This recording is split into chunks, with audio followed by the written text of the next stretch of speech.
మీకు ఏదున్నా ఎవరున్నా ఎవరు లేకున్నా నీకోసం ఎల్లప్పుడూ ప్రార్థన చేసే ఒక తండ్రి ఉంటే, తల్లి ఉంటే అది చాలు మీకు. వాళ్ళ ప్రార్థన మీ వెన్నంటే ఉంటుంది.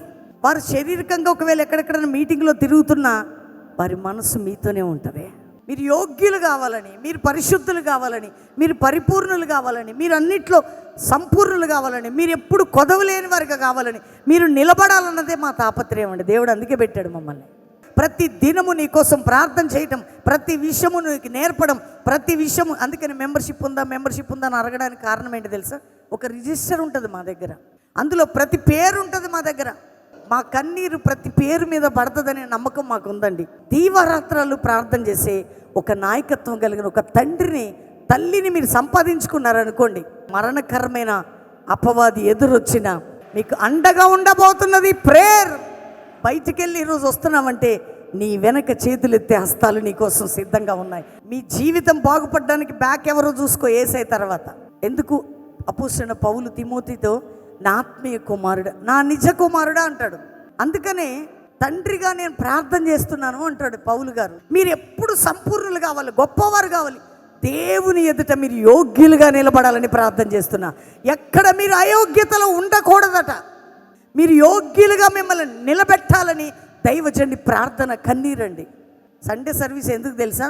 కలుసుకొని వెళ్ళిపోవడానికి కాదు, వాక్యం ద్వారా మీతో దేవుడు మాట్లాడాలా, ప్రార్థనల ద్వారా దేవుడు మిమ్మల్ని దర్శించాలా, దైవజన హస్త నిక్షేపణల ద్వారా మిమ్మల్ని నిలబెట్టాల దేవుడు. మీకు మేలు జరిగితే మాకు సంతోషం, మీరు ఇల్లు కట్టుకుంటే మాకు ఆనందం, మీరు ఆత్మీకంగా ఎదిగితే మాకు సంతోషం, మీ పిల్లలు గొప్పోళ్ళు అయితే మాకు సంతోషం, మీరు ఉన్నతంగా వెళ్తే మాకు సంతోషం. మీరు ఆశీర్వదించబడితే దేవుని తర్వాత ఆనందించేది ఎవరంటే మేమే. నిజమండి, మీ ఆనందంలో ఎవ్వరు పాలు పంచుకోరు తెలుసా? నువ్వు వచ్చి సాక్ష్యం చెప్పగానే సంతోషం. దేవుని ఎదుట నిలబెట్టాలని మా ఆశ మిమ్మల్ని.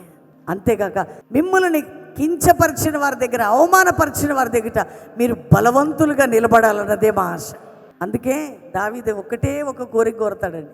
సమూయేలు బ్రతికినంత కాలం స్పిరిచువల్ ఫాదర్ ఎవరంటే దావీదుకి సమూయేలు చనిపోయిన తర్వాత నెక్స్ట్ తండ్రిగా ఆయన నడిపించింది ఎవరంటే నాతాను. ఎందుకంటే దావీదు పడిపోయినప్పుడు నాతాను వచ్చి గద్దించినప్పుడు ఒక్క మాట అంటాడండి, నీతిమంతులు నన్ను కొట్టుట నాకు ఉపకారం, వారు నన్ను గద్దించుట తైలాభిషేకం, ఈ అభిషేకమును నేనెన్నడూ త్రోసి వేయకుందునుగాక. మీ సేవకులు ఆత్మీయులుగా ఉండి ప్రార్థనా పరులుగా ఉంటే ఎప్పటికీ మీరు ఇట్లా ఉండరండి. ఒకరోజు దీని విలువను మీరు తెలుసుకోబోతున్నారు. ఈ బ్లెస్సింగ్ మీరు పొందుతారు.